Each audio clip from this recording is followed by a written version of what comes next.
L'heure 3.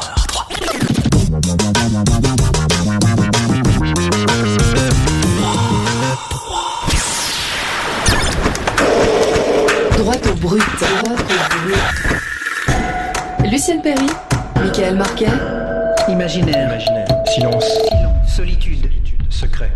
Univers. Rebelle. Brut. Droit au brut. Ce n'est pas que j'ai peur de la mort, je veux juste ne pas être là quand ça arrivera. Woody Allen.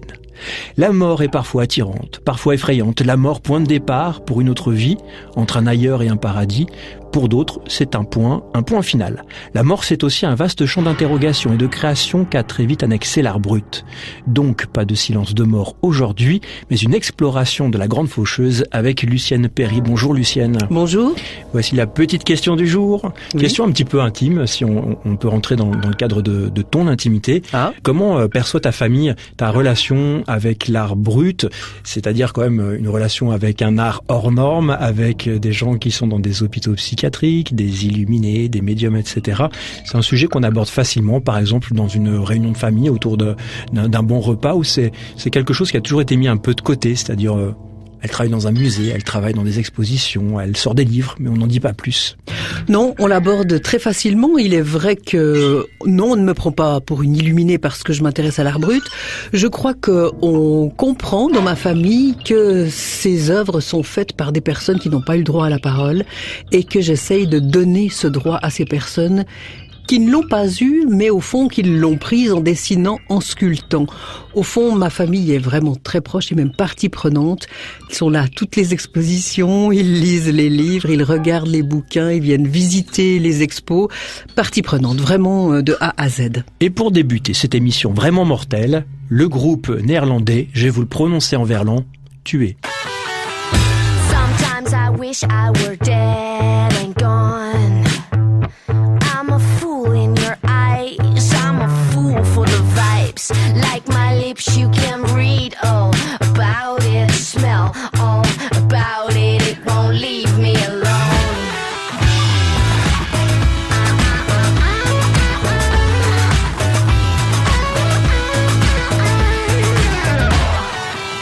I slide my ass on this roller coaster. I get my blisters from time to time. I slide my ass on this roller coaster. I get my blisters from time to time. I wanna see the world inside your mind. I wanna see it through your eyes. I had a dream about it last night and the night before.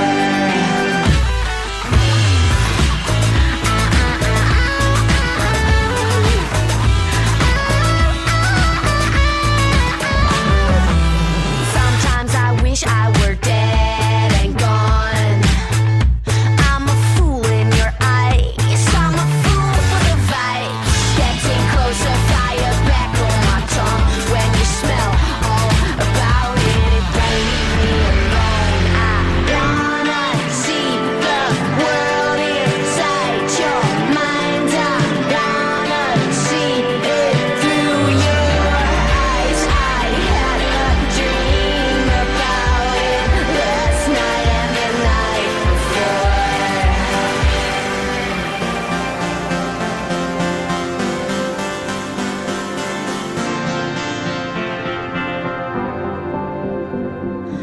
Look who has decided after all this time that it's nice to slip and let yourself fall. We're weak on the knees. We let ourselves believe weak on the knees.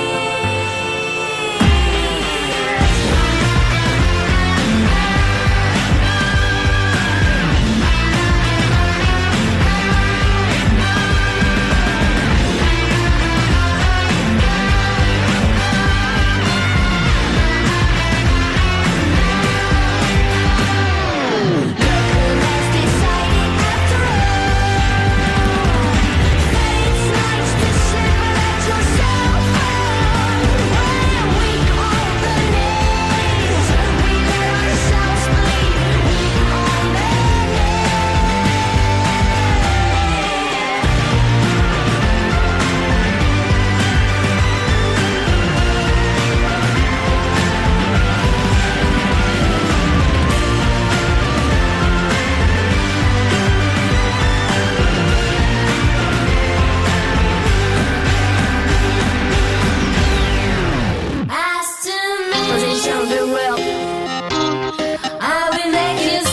of the world could be yours, could be lost. As to me,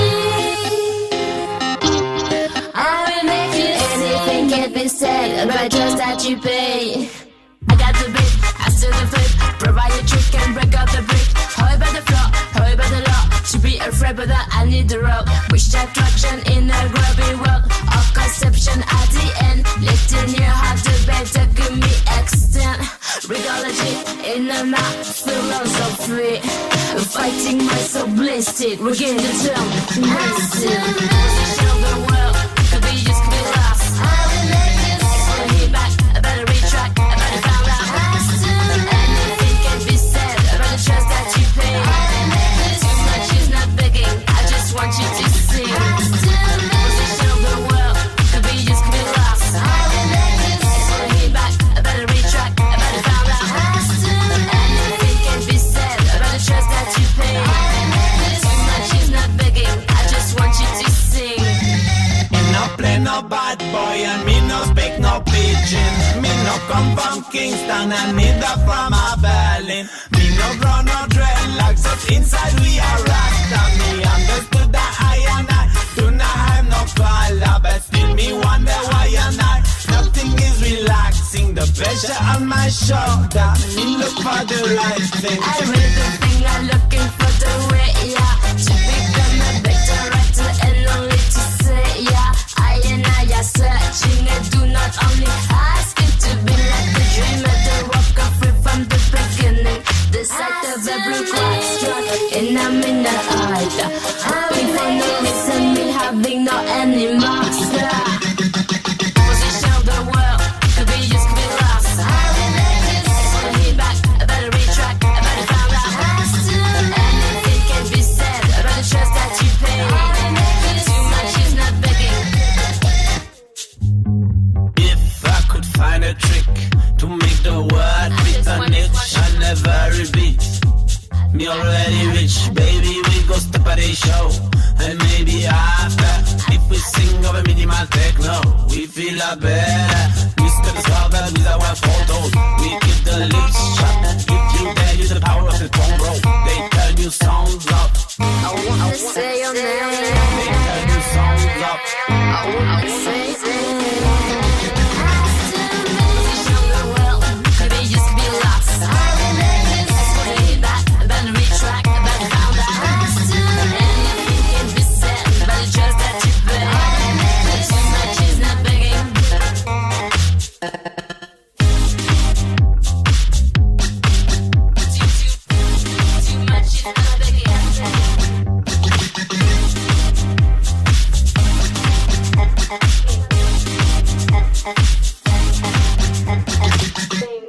Et on sort de ce disque avec les pieds devant, car c'est la mort qui nous attend.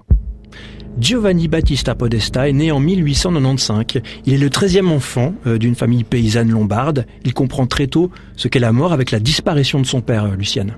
Oui, c'est vrai que sa vie semble être signée par la mort. Elle est perçue, cette mort, comme une séparation, comme une privation, comme une disparition.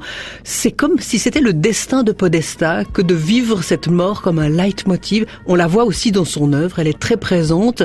Son père décède alors qu'il est tout jeune garçon. D'ailleurs, il faut dire qu'il est le 13e enfant d'une famille lombarde et il a 12 sœurs, vous imaginez.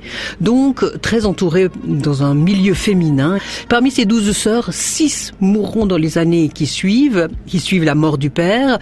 Et puis à l'école, il a 10 ans, il doit arrêter et il se fait embaucher comme aide-maçon, juste au mot pour subvenir aux besoins de ses proches.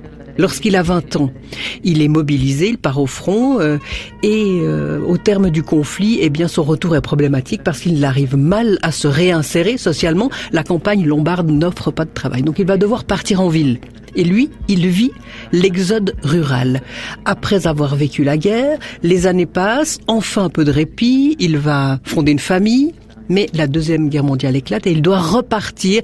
C'est comme si, voilà, ce grand souci, ce grand traumatisme était réactivé. On a l'impression que la mort le poursuit toute sa vie. La mort le poursuit. Mais au fond, c'est assez étonnant de voir qu'au fond, eh bien, cette mort, il la vit, il en parle, il la nomme, il la sculpte, il la dessine. Par exemple, la mort est présente dans son iconographie, elle l'est aussi dans ses actes, dans ses propos. Il dessine des morts, il dessine le jugement dernier, il sculpte le jugement dernier. Le corps du Christ crucifié est représenté sur la croix que Podesta a créée, qu'il porte chaque vendredi saint au sommet d'une colline. Donc l'image de la mort est déclinée de manière plurielle dans son œuvre. Elle s'associe aussi au corps qui devient lui-même support d'expression et d'action. En fait, on pourrait dire que Podesta a rendu la mort familière. Podesta assiste à chaque enterrement à l'Aveno, quand bien même il ne connaît pas le défunt. Il se place en queue du cortège funèbre, et puis au moment de la mise en terre du cercueil, il prononce quelques mots en guise de dernier salut. Ses propres funérailles constituent aussi une de ses préoccupations majeures.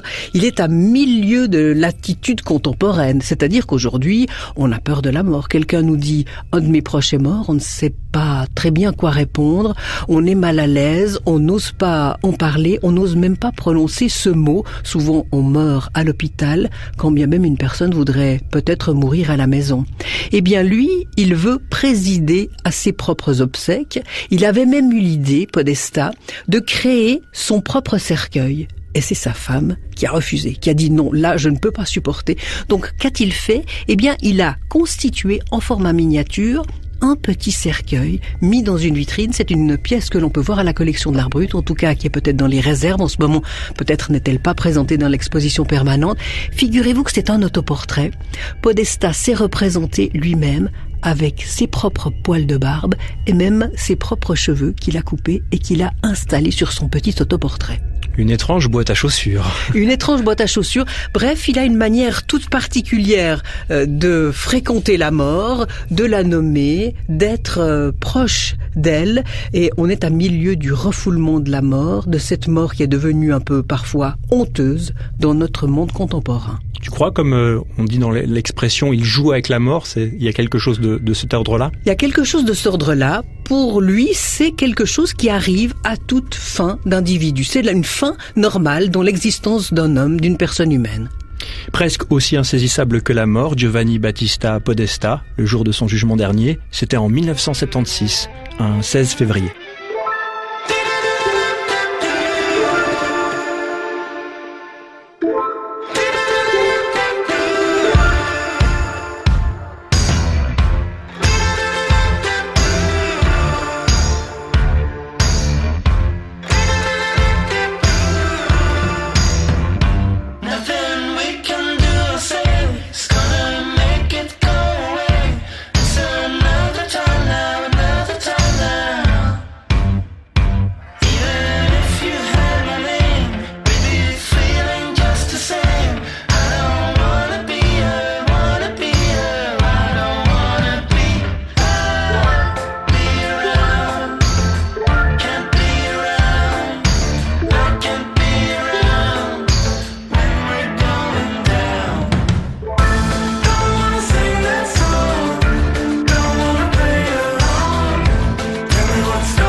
3. He's the mayor of Lonely Town. Population 1. Population 1. Staring a hole in the ground. Staring at the sun. Oh, and I'm starting to feel like he might be real. Like he's something I might become. Running from mayor of Lonely Town. Population 1. See the mayor of Lonely Town standing in the square at the county fair, shouting his message out, but there's no one there. Oh yeah, and the silence surrounds, but he's lost in the sound of an army of fifes and drums, marching from mayor of Lonely Town.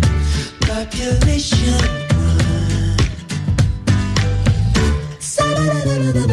If you want to go to Lonely Town, just pay the fare. Unless you're with me, then you get it for free. 'Cause baby, I know the mayor. No one seems to want to be near. They all run away. But deep inside the soul, you can hear running out your name.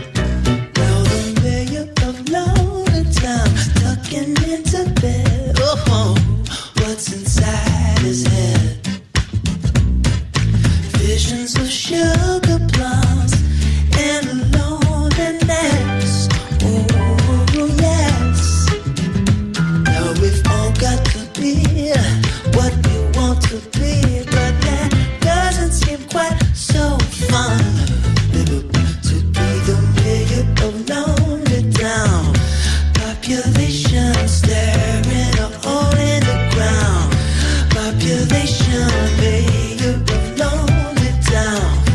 Population 1.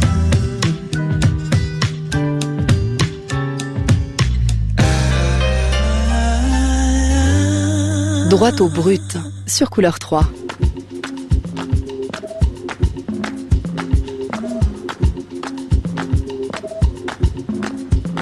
Oh,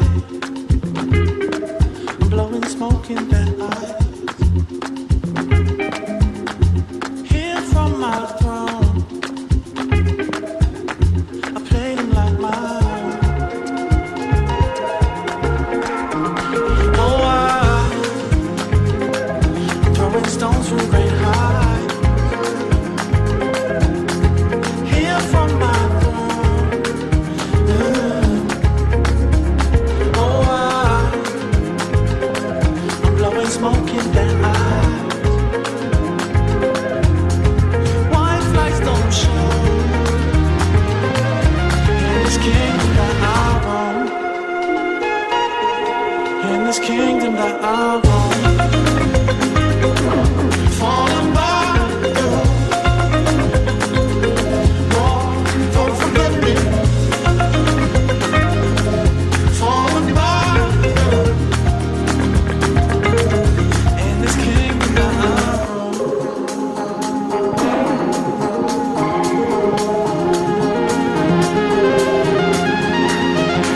Oh, a shadow dressed in moonlight, redder than bone. I play them like mine. Oh, I'm blowing smoke in their eyes. Here from my throne. Oh, I'm throwing stones from great heights. White flags don't show in this kingdom that I roam.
Épurée pour ne pas trop vous bousculer, Maribou State dans Droit au brut. La mort, sujet tabou, sujet qui évoque la peur et le dégoût, mais que l'on peut aussi sublimer avec l'imaginaire et la créativité. Michel Nedjar est né en France, à Soissy sous Montmorency en 1947. Cadavres brûlés et corps mutilés dominent sa production. Oui, il y a des poupées, mais on pourrait dire des fétiches, ou peut-être des poupées fétiches très sombres, par lesquelles Michel Nedjar convoque le monde des disparus. Il les fréquente très souvent. Et ces poupées sont confectionnées à l'aide de vieux chiffons. D'ailleurs, il parle de schmattès. Lui, le schmattès, c'est en yiddish les chiffons. Il est juif, Michel Nedjar. Alors, il confectionne avec des vieux chiffons, avec ce schmattès, avec des vêtements usagés, superposés, des poupées où tous ces tissus sont cousus, ficelés, voire bâillonnés, et à cela, il amalgame des agrégats de bouts de bois, de la paille, de la ficelle, des coquillages, et il fait subir à ses fétiches un dernier bain de teinture, puis de sang et de terre. Alors au fond, il faut savoir que Michel Nedjar évoque des cadavres brûlés et des corps mutilés. Par ses fétiches macabres, il dit exhumer les corps exterminés dans des camps de concentration, puisqu'une partie de sa famille a été déportée, et ces fétiches possèdent ainsi des vertus cathartiques, conjuratoires. Il arrive à éloigner la mort. C'est comme si ces fétiches, ces poupées, avaient un pouvoir réparateur. La poupée, elles me soutiennent pour vivre et pour regarder le monde plus poétiquement. Mais je crois que la poupée, elle m'aide à garder aussi cette partie que je veux absolument pas évacuer, l'enfance. Mais je veux garder ces premières sensations quand je fabriquais la poupée quand j'étais gosse. Et tout ça, moi je vous dis que c'est poétique, mais c'est ce qui me relie au monde. C'est ce qui me relie au monde, la poupée. Moi, ces poupées, elles m'ont fait penser à des poupées vaudou, peut-être même des momies de plusieurs centaines d'années. Bien sûr qu'il y a quelque chose de la momie, il y a quelque chose de la magie, il y a une relation étroite avec la mort et avec le fait que l'on entoure quelque chose, un être, un défunt, de couches de tissu superposées, comme s'il fallait réparer, comme s'il fallait protéger. À la fois, on est en train d'enfermer un mort, comme le faisaient d'ailleurs les Égyptiens, on est en train de le préparer, de le soigner le mieux possible pour son entrée dans l'au-delà. Je crois que Michel Nedjar a vraiment choisi une manière de faire pour tout simplement essayer de mieux réagir et de mieux se construire, se reconstruire après le délabrement qu'a connu son peuple juif. Poupée de crise, poupée de sang, et pourtant la mort n'est pas un jouet pour enfants.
couleur 3. Writing home to mother.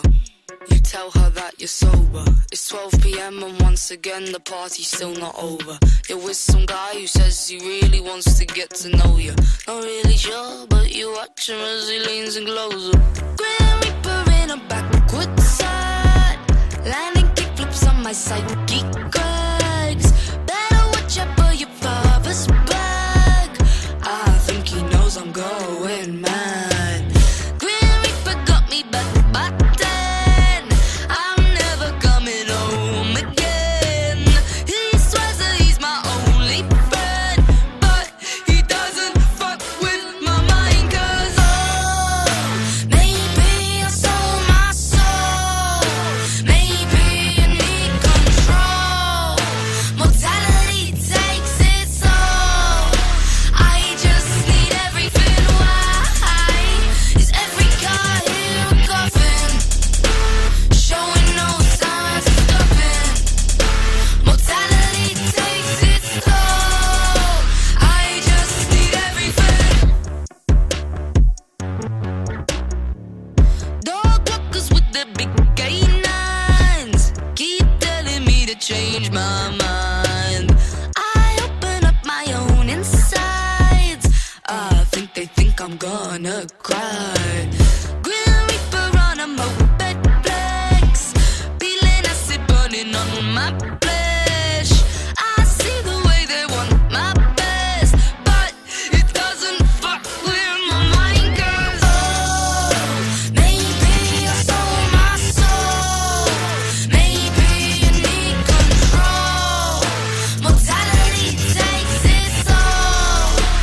I just need everything. Why is every car here a coffin? Showing no signs of stopping. Mortality takes its toll.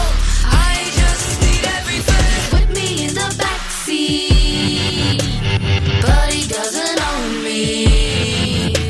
He's walking down my home street, but he doesn't own me. He's with me in the backseat, but he doesn't own me. He's walking down my home street, but he doesn't own me.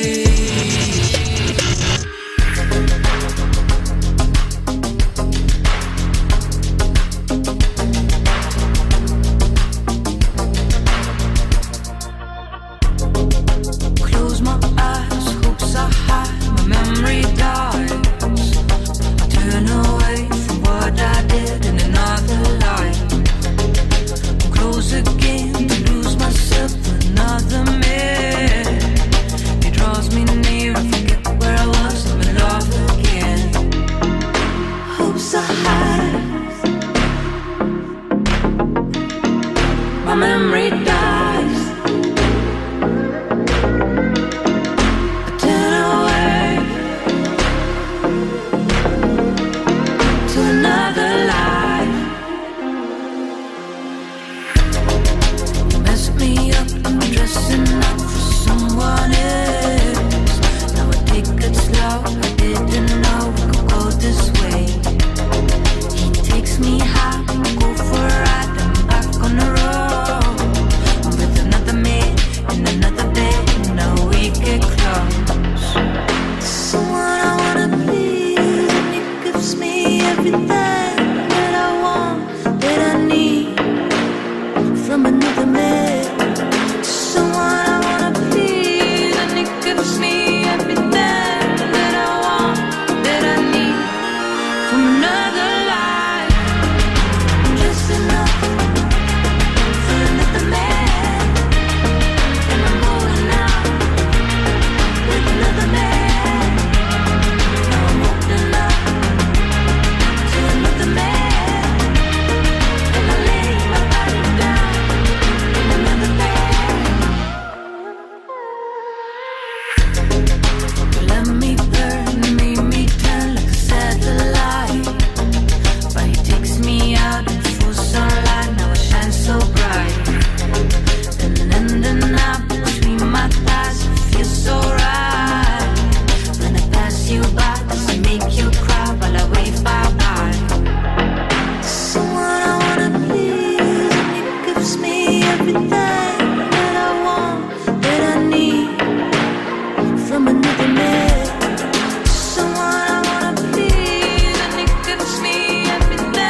Souvent, j'essaie d'évoquer une sensation de souffrance, une douleur qui peut s'avérer dans un même temps aussi belle que chaleureuse, profonde ou intense.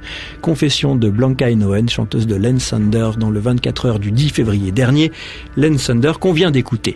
Souffrance, douleur, intensité des mots, des émotions qui résonnent fort dans les ateliers de l'art brut aujourd'hui, avec Marc Moret qui est né en 1943. Il habite dans une ferme près de Bulle. C'est là qu'il confectionne des structures à la fois sensibles et repoussantes. Au premier coup d'œil, Lucienne, pour moi ça a été du mystère à l'état brut. C'est assez bizarre. Oui, c'est bizarre, bien sûr que c'est bizarre. Et c'est bien aussi cela qui m'intéresse, qui nous intéresse, sans aucun doute. C'est magnétique. C'est magnétique. Il y a quelque chose d'étrange dans les sculptures de Marc Moret, dans les bas-reliefs qu'il crée. Lui, il appelle ça des collages. Oui, parce qu'au fond, l'accumulation et la dissimulation sont des maîtres mots dans sa production. Dans ces reliefs qu'il crée confidentiellement, vraiment, dans ce petit village de Voidance, en Suisse, dans le canton de Fribourg, il travaille un peu à la manière d'un chaman. Il ignore d'ailleurs ces rituels africains, mais tout de même, il travaille à la manière d'un chaman, il récupère et il enchevêtre toutes sortes d'éléments. Par exemple, ce sont des éléments minéraux ou organiques.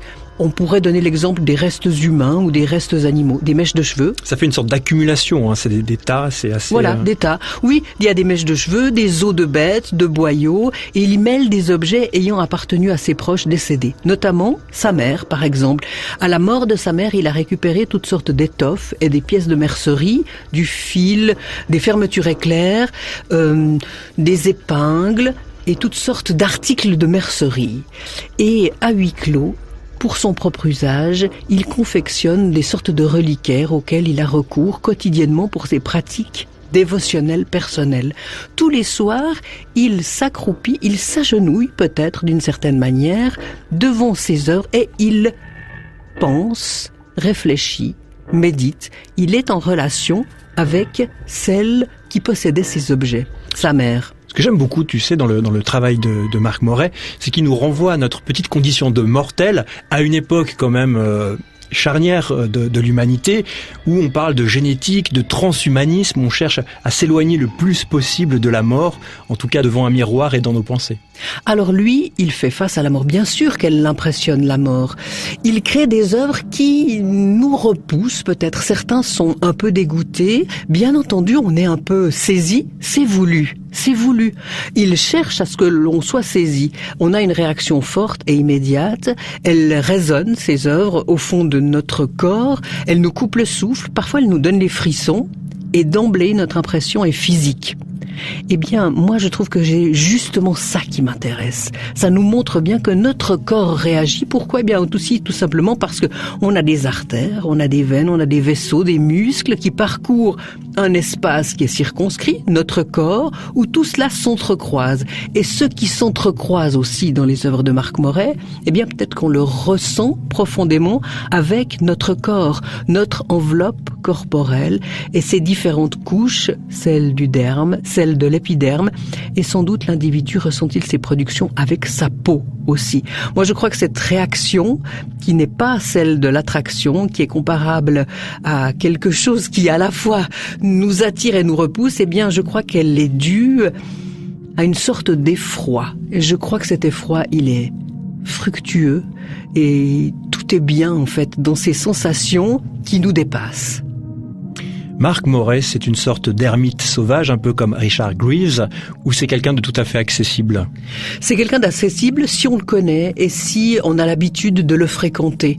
Je crois que c'est une personne qui aime vivre en retrait, qui aime vivre dans la solitude, et ces collages jouent un rôle primordial dans son existence. Pourquoi j'ai si peur de m'en séparer? Oui. Parce que j'ai peur de la mort, quoi. Parce que j'ai terriblement peur de la mort. J'ai peur de voir arriver la mort. Et il faut bien le dire. Des fois, je me dis non, moi, mais ça me fait vraiment peur de tout, de devoir partir. Un peu de brut dans ce monde de douceur. Droit au brut sur Couleur 3.